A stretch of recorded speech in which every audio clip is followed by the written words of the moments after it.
Welcome back to another episode of Real People, Real Hope. Today I'm joined by President and CEO Dave Game and our COO Sean DeFore. Welcome back, gentlemen. It's always good to be here. Yes, Hi, Jill. I am very excited today because we have some special guests with us. One of the last episodes, we said that we were going to invite some of our staff in to have a conversation about what it's like really working for Wellspring. So we're actually going to do that today. And so in the studio with us, we have Chris Reed, who works in our Frankenmuth Skilled Nursing Facility, and also Leonica Erwin from Kentwood, Michigan, working in our family preservation program. So very excited to have them join us today. One of the things that I love about our staff is that they're really incredible people. They wake up every day just excited to do the work of Wellspring and really work for our mission. They have a lot of heart.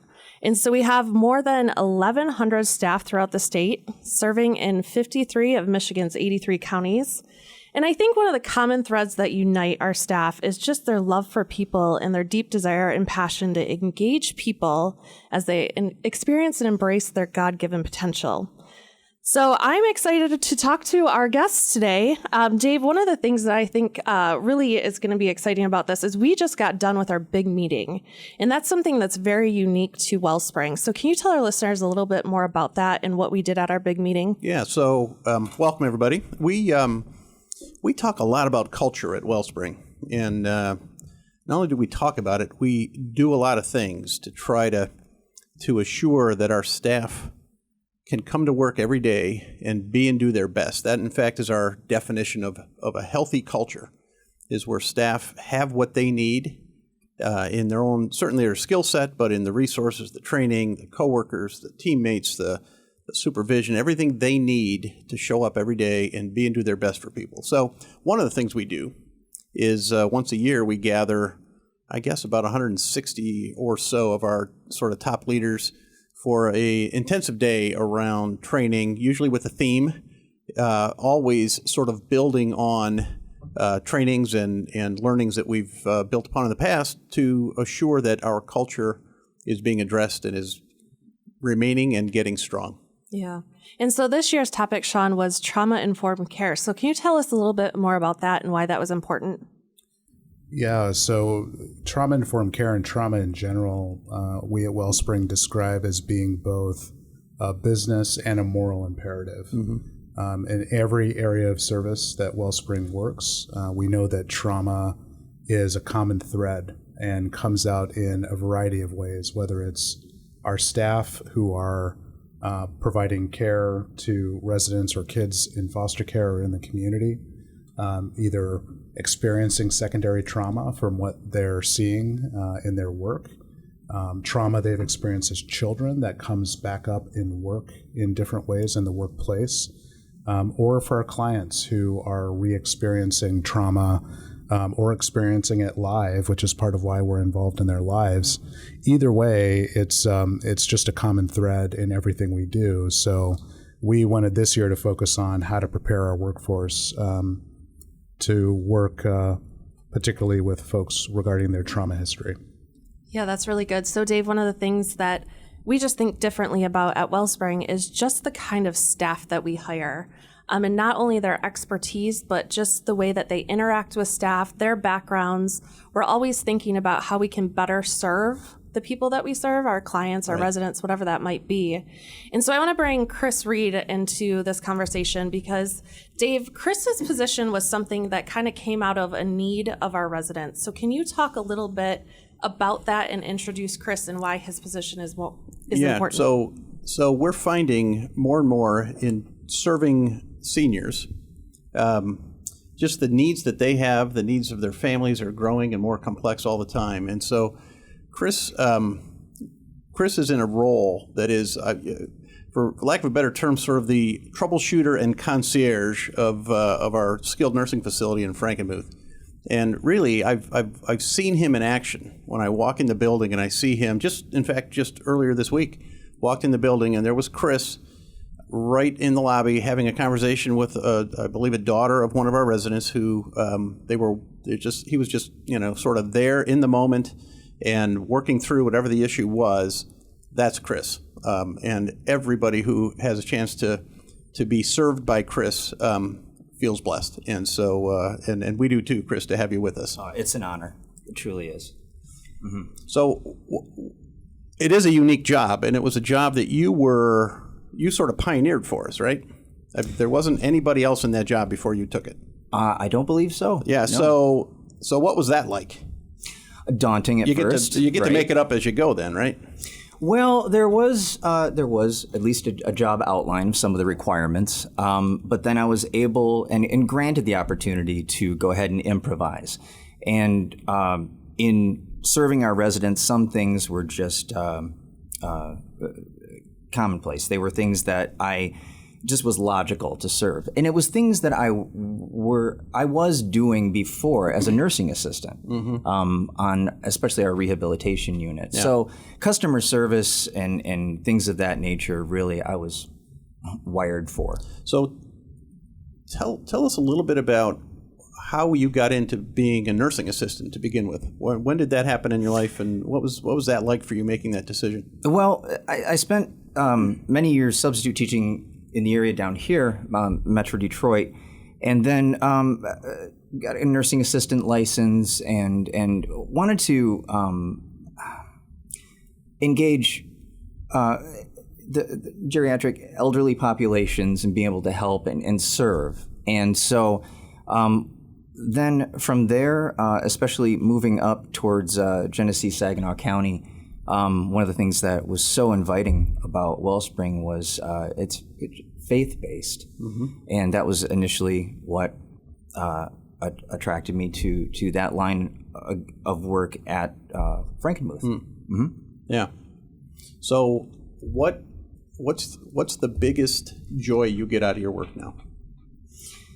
It's the many successes that we do have.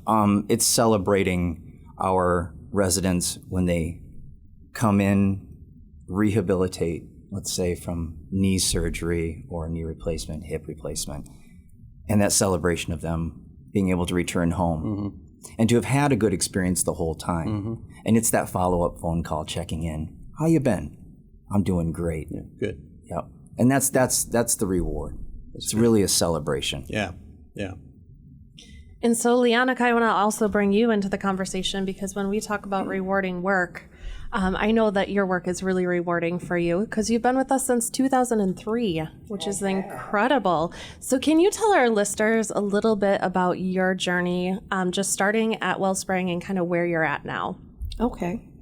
I started out, like you said, in 2003 as a Families First supervisor.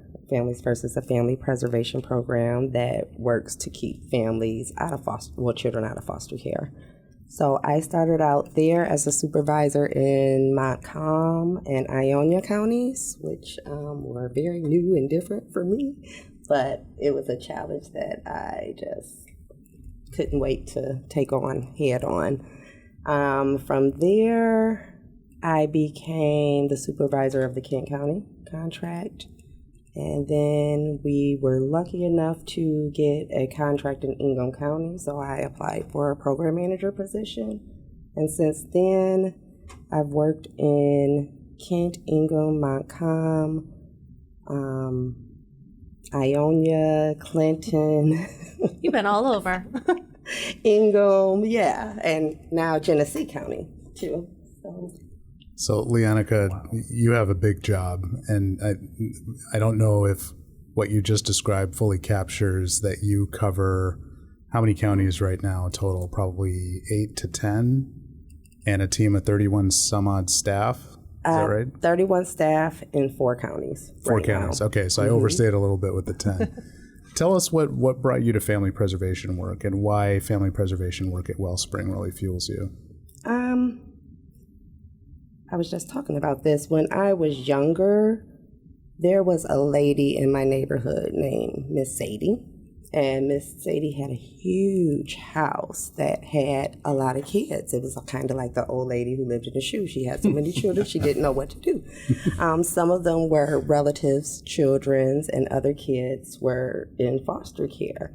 And they went to school with me, so I would see the kids in foster care. And I had questions about it, but I never really felt comfortable asking them about that. And my first job while I was still in college happened to be in residential. I was at a residential facility for delinquent males. And I noticed that when they came home from a visit, they always had a hard time transitioning back. And we had to work to teach them new skills. And I just couldn't understand why they had a hard time utilizing those skills back into their home environment. So I heard about Families First because I was going to create this program. But Families First was already here and was the perfect model. So I applied to be a Families First worker, and I did that for 2 years before coming to Wellspring. Mm-hmm.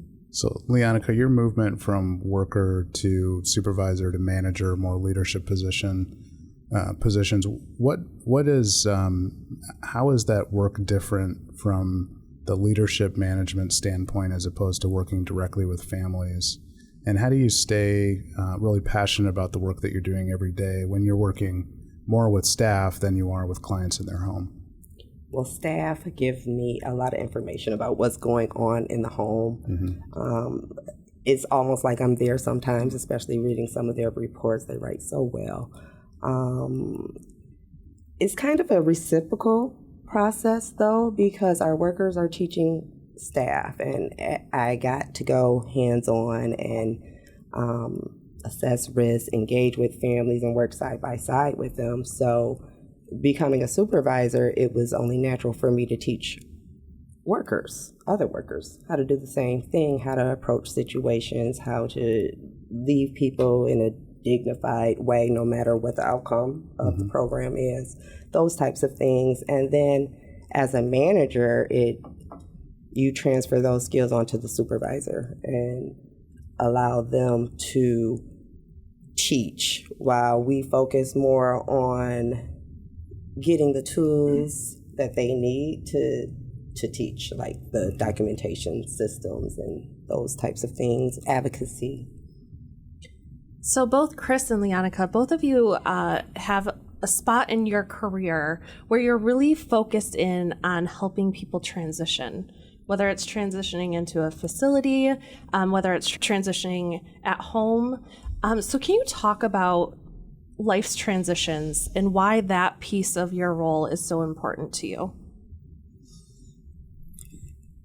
Well, as far as what I do, I want to make it that transition, whether it be to long-term care, short-term care, as smooth a process as possible. And I will bend over backwards to make sure that the stress is eliminated to the best of my ability. So we can get on with celebrating life and moving forward. Beautifully said. Mm-hmm.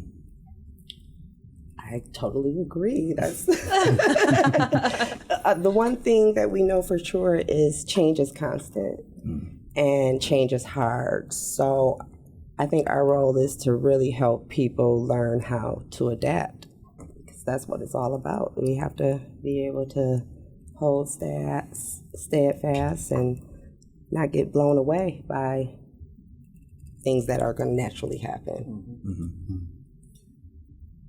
I think increasingly at Wellspring, and Chris, you and Leonica, both you guys get this, that our work is really work of strengthening families, right? Some of our programs say that, right, very clearly, family preservation and so forth.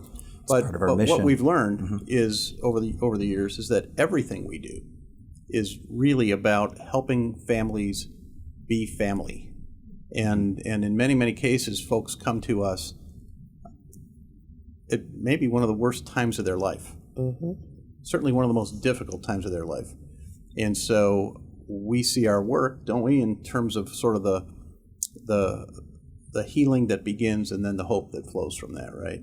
So, Chris, I know that at the Frankenmuth facility not too long ago, we had a circumstance where one of our residents, I think, had a grandson or a granddaughter graduating, and A daughter. Okay, Yes, so definitely. So fill in the blanks for that on that story, because I think it just tells the story of how family matters to us and certainly matters to everybody we know. We had a resident, and she came in short term, with multiple just end of life complications that were transpiring.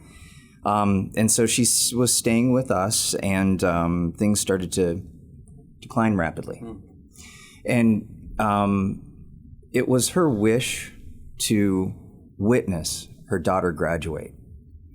And everybody as a team, literally everybody in the building, pulled together to go ahead and facilitate a graduation ceremony taking place in the room. There wasn't a dry eye that day when it took place. So full cap and gown, right? Full cap and gown. The principal made a special trip, came in and performed that. And the resident and her husband and family were absolutely moved. It was a fulfillment and truly God working. And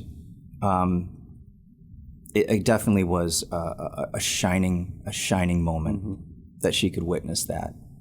What I love about that story is that is a memory that will be handed down generation to generation now in that family. Oh yes. And I often think our job is to sort of set the stage and then let life play out, right? And you guys were able to do that. Oh, absolutely. Yeah, it's a great story. Yeah. Yeah, it was an honor to do that.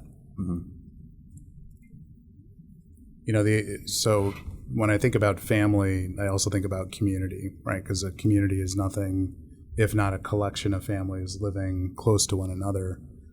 Something else I think that's really special about the work at Wellspring, and particularly the work that some of our leadership do at Wellspring, is really trying to impact the community in a larger way.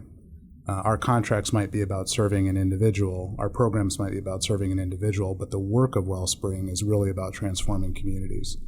And I think, Leonica, in your role, you've really been the standard bearer for Wellspring in Kent County on addressing disproportionality in the child welfare system in Kent County. Talk a little bit about, if you don't mind, what that looks like in Kent County, why it's something that's really passionate to you, and some of the work that you've led us on. Okay. Well, it's not just Kent County. It's a nationwide issue, right, where we know that the number of children in foster care, African American and children of color in foster care, is disproportionate to the number of kids that we have in our total population. So in Kent County, it's about a 35% makeup of African American kids who are in foster care, but they are only 11% of the population. It's almost triple. Yes. Wow. So that means if you're African American in Kent County and CPS investigates you, there is you're 3 times more likely to have your children removed than your neighbors who are a different race. So that kind of disturbed us. And when we looked at the numbers, we wanted to find out if we were contributing to that disparity and make sure that we were providing our staff with resources so that they were not making decisions based on implicit biases or just cultural differences they weren't aware of. So we created a spreadsheet that started tracking the racial composition of all of our clients. Now we're tracking the parents as well as each individual children, because in family preservation, we track the family unit. So now we want to see where each of the children that we're working with are going and what type of outcomes they have. So in doing that, we started looking at engagement trends with our staff, how comfortable they feel working with people of different races, of different cultures, and different areas, of different genders. So we started aggregating all of our data and just taking a look at it. This is about the 3rd year now.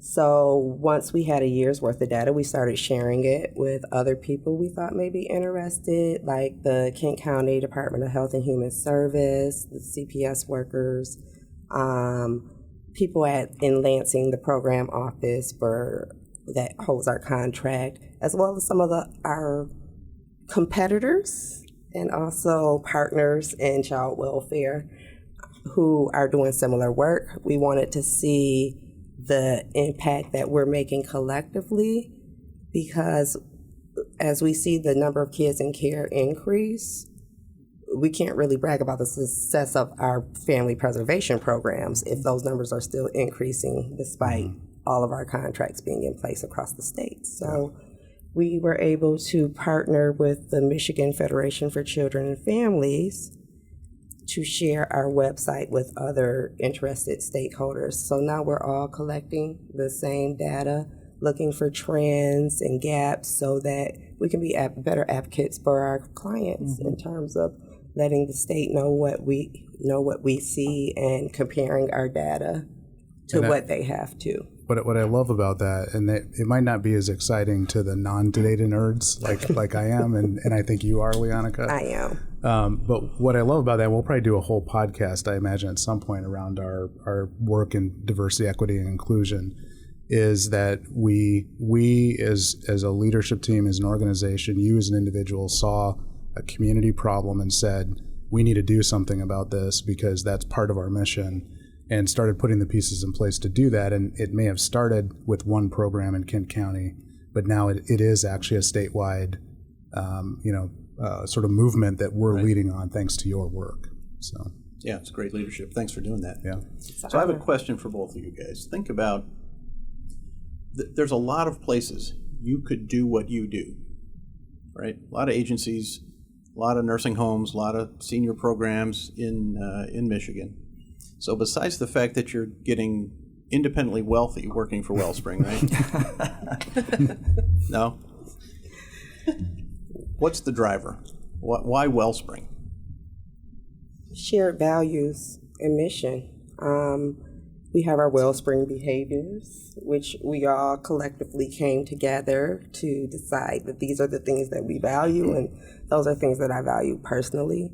So it's really important that I am at an institution that reflects who I am as a person and allows me to explore my passions. I think another thing about Wellspring is the leadership is great about identifying what people do well and connecting the dots to other opportunities. For instance, like my interest in equity and disproportionality led me into, that's a year project, and that happens continuously. I noticed over the years there's always, there's something else that needs to be done that aligns with my life mission. Yeah. And faith being the common thread, I think that binds us all where I work. It's a common understanding for the betterment of families and our residents, and looking forward and creating good. And the bond that I have, especially with the frontline staff that have been there for years, we have employees there that have been there since 1974. I know. That speaks volumes. Speaks volumes really for the incredible, facility. Yep. Yeah. And seeing and witnessing what they do and the encouragement and positivity that goes on a daily basis is just inspiring. Yeah. And that's what makes me excited to show up for work every day. That's great. Well, and you guys are both examples of something you sort of touched on, Leonica, because we really do love to see people sort of find their way, not just in their job descriptions, right? Because those are baselines always. But, you, Leonica, have moved into some space with the disproportionality work, and you're really leading now a conversation across the state because you cared about it. It's not in your job description, right? And yet we like to give folks opportunities to sort of fill that space that's in their heart, right? And Chris, you moving from your work as a nurse aide into this very even intimate work with families in serving their needs was part of who you were. And you just, definitely, it was just such a natural fit for you, right? And so, I think that what matters to us at Wellspring is that people are growing in their work. and as individuals and as professionals. So talk a little bit about that. We're using you two as examples, but have you seen that in other parts of Wellspring or other people at Wellspring? How have you seen that? Oh, all over the place. That's a common theme at Wellspring, and I think those of us who have our long tenures here have seen that. I've seen people have babies and decide, I can't work full time anymore, and they transition to a different position. Or I have a secretary now who was on FMLA to care for a family member, so she couldn't complete her required duties in the front desk. So we were able to transfer her to our program, and now she's able to meet her family's needs. She's not feeling stressed out about missing out on work and losing leave time. And it's just a much better situation. I've seen people, for instance, we have 2 therapists right now in Grand Rapids who are doing a special parenting therapy interaction group.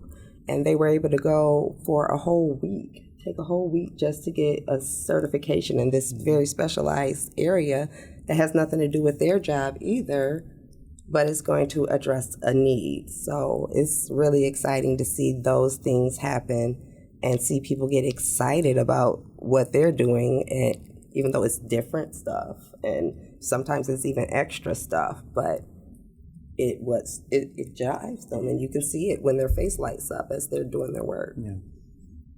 And what I love about what you're describing, Leonica, is that it feels to me like we're consistent with our values. We talk about how we care about our clients and them as families, but to carry that through with how we take care of our staff and treat our coworkers.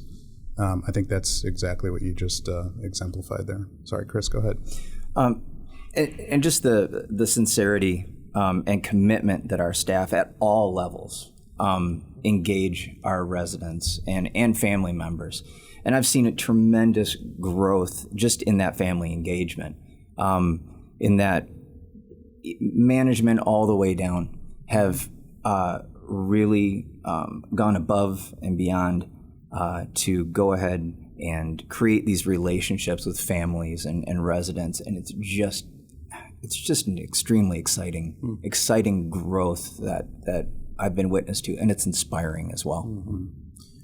So those relationships last a long time too. Very long time. A couple weeks ago, we had a reunion in Grand Rapids of all. We just posted on Facebook and invited all of our former employees who wanted to show up to come by and have lunch or dinner with us at Pepino's.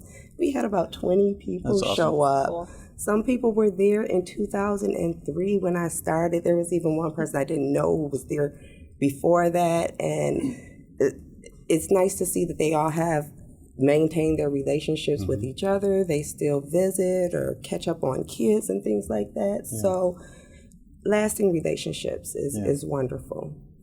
It's what it's all about in our work, isn't it?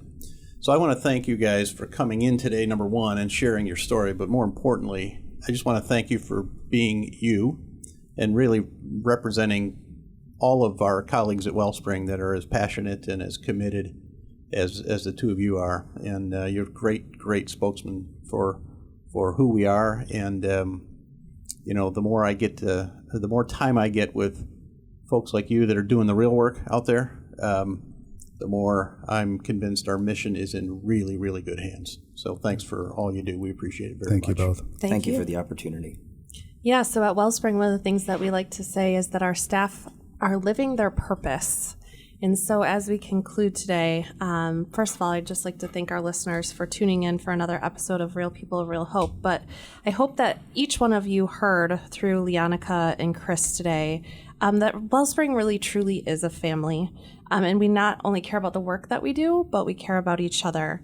And so to learn more about our culture and maybe how you might be able to fit into Wellspring as a member of our team, please log on to wellspringlutheran.com. If you click join our team, you'll be able to see some of the openings that are currently available. We would love to have you be a part of our family.